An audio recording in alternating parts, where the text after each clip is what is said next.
Thank you, Mr. Chairman, Mr. Secretary. Thank you for being here. Let me start with what I hope is a simple question. Do we need to have more or fewer people coming to our southern border? Senator, we are working on diminishing the number of people whom we encounter at our southern border because of the challenge it presents.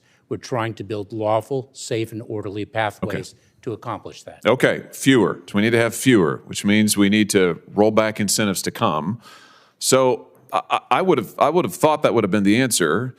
Let's talk about what you're doing, though. In January of this year, you rolled out a new phone app called CBP One, an app for a cell phone. I've got a picture of it behind me here. This phone app allows, and I'm going to quote from your own fact sheet, it allows, and I quote, non-citizens without appropriate documents for admission to schedule an appointment to come to the border. They can now go on their phone and schedule a time to come to the border and then be admitted. And you identified 7 separate border points of entry where they could come. 5 of them in Texas, 2 of them in California, 1 in Arizona. It's like a concierge service for illegal immigrants. My question is, you didn't think the border crisis was bad enough that now we're going to have an app that allows illegals to schedule their appointments and come and be admitted to this country? Senator, you're mischaracterizing the use of the application. Let me explain it to you. We are currently enforcing the public health order of Title 42, and I know you're very familiar with it. There is a process for individuals who claim an exception to the Title 42 expulsion authority because of an acute medical condition. Well, let's talk about this app. If I may finish, an urgent humanitarian reason. So instead of them coming in between the ports of entry to claim that urgent medical condition, that extraordinarily acute humanitarian cause, we allow a limited number to arrive at our ports of entry and seek the emergency relief that they need. Schedule. You allow them. Let's be particular about what you do. And I should say that the CBP One app was not unveiled for the first time on January 5th of this year. Oh no, but you changed it. You made it available on January 5th to the illegals themselves. You don't have to be a lawyer to use it. You don't have to be a member of a non-governmental organization. Anybody can download the app and use it on their phone. And for the first time, you allowed them to schedule appointments. Now let's talk about what actually happens when they come to the border. It's interesting. You characterized this when you rolled it out as an application for applying for asylum. But nowhere on the app do you actually require the illegal migrants to apply for asylum or to claim asylum or anything about asylum. And in fact, when they then get to the border, you don't ask them questions, you don't do interviews, you just release them. Here's the Texas Monthly, not a notable conservative outlet, who reports, and I quote, "At no point does the app ask users, are you seeking asylum? Those arriving for the CBP One appointments are given no interviews, asked no questions about vulnerabilities that they may or may not have listed in the app or about why they're coming to the United States. They're simply released into the country," end quote.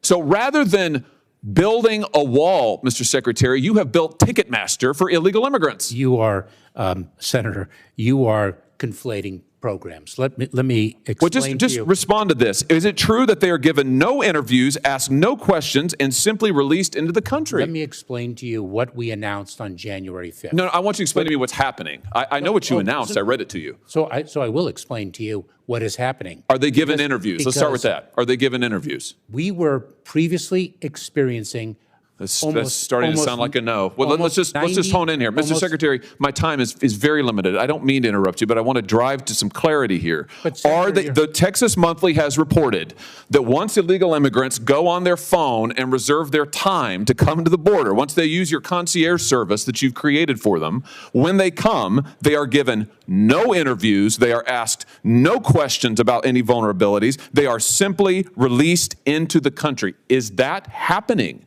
Senator, you are mistaken. And if I may explain. Are they given interviews? If I may explain, individuals who seek parole under our January 5th program for Cubans, Haitians, Nicaraguans, and Venezuelans are screened and vetted before they arrive at our border.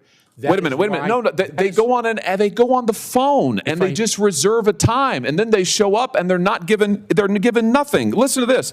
Even immigration advocates are amazed about this. Here, also from the Texas Monthly. Here's one immigration advocate whose first name is Orta. She says, that's the crazy part. Nothing in this new program requires you to actually seek asylum. Somehow, we've decided to punish those who arrive at the border without the app, who may be seeking asylum, but we just let in anybody who may or may not have any particular reason to seek asylum, so long as they've made an appointment on your TicketMaster app. This seems crazy to me. Senator, it's a complete mischaracterization of the program that we announced and are implementing. So how many people have used the app then? That you are referring to. So if I can explain. How many people have used the app? So we had a significant surge of Cubans. How many people have used the app? Nicaraguans and Venezuelans. Mr. Secretary, you're here to answer my questions. How many people have used the app?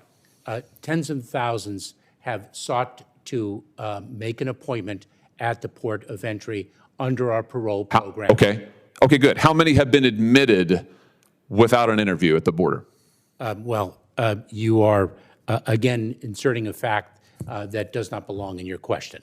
So if I can, I will get you the precise... I'm reading to you from public reports about how your own app works. You're just blanket denying. Actually, you're not quite denying it. You're saying that maybe we don't understand. Apparently, I don't understand. Texas Monthly doesn't understand. Immigration advocates don't understand. You're the only one who understands, yet you won't answer my question. How much did this cost to develop, by the way? Senator, I don't have the cost, but let me share with you a critical Well, will fact. you get it for us? Let me share with you a critical Will you fact. get us the cost of to develop this app? Happily. Did you contract with a tech firm to develop it? Senator, we have seen approximately... Did you contract with a tech firm to develop it? We have seen an approximately for heaven's sake. 95% decrease... Did you contract with a tech firm to develop it? Yes or no? Senator, this was led by U.S. Customs and Border Protection, our technical experts within the agency, and I certainly will get an answer to your question whether outside consultants were utilized you don't in the know. development process. You don't know. May I explain to you, since you have a misunderstanding of the program, what it is and the impact, the positive impact it has had on encounters of these four populations in between the I just want to know entry. why it is that you are allowing people to come to this border to make appointments, to not be interviewed, and then how many have just been released? Is it true, by the way, as the Texas Monthly reports, that they're simply released into the country on official parole? And get this, they're not given, according to their reporting, any kind of follow-up. Their court dates are in immigration courts, the Texas Monthly reports, not even necessarily asylum trials. They're often general deportation hearings where defendants can make arguments for remaining in the country. Is that true? That is a completely mistaken understanding of how the immigration process works. That language is completely confusing and erroneous. Well, it is confusing. What's confusing is why anybody would think that an app like this to allow illegal immigrants to literally reserve a time to come to the border and then be ushered in without an interview, without follow-up, without tracking is stunning. It's absolutely stunning. Let me ask you in my very short time remaining something else about Chinese nationals. I've only got a minute left. That is false. Let me ask you about the Chinese nationals who we all saw coming over the border, busloads of them, and then being released in the American interior. What's the percentage increase of Chinese nationals who crossed the border this year, Mr. Secretary? Let's just focus on maybe the Rio Grande Valley sector. The number of Chinese nationals encountered at our southern border has increased significally. Do you know how much? Over the past, I don't have the precise percentage. I do. It's 900% just in the Rio Grande Valley sector. Are any of these people who came in this bus, these Chinese nationals, members of the Chinese Communist Party?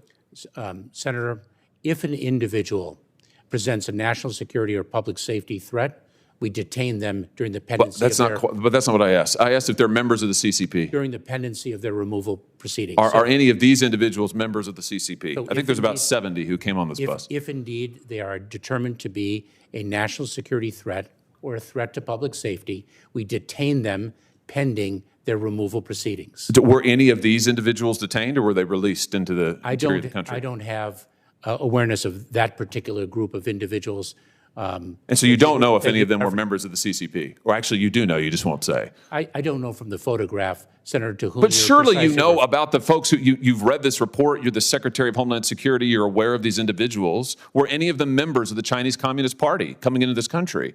Senator, you're providing me with a group of individuals without names, identities, or So you're not information. familiar with this incident that was widely reported on at the southern border? Don't you think it's strange that we have busloads of Chinese nationals coming across our southern border? I'm asking you from a hostile country. I'm asking you if they're members of the Chinese Communist Party, and you don't know. Apparently, you won't say. We are very focused on all things with respect to the People's Republic of But China. you don't know any of the details. I plead exhaustion, Mr. Secretary. You have exhausted me. You have exhausted this panel. You have exhausted the patience of the American people. You should resign.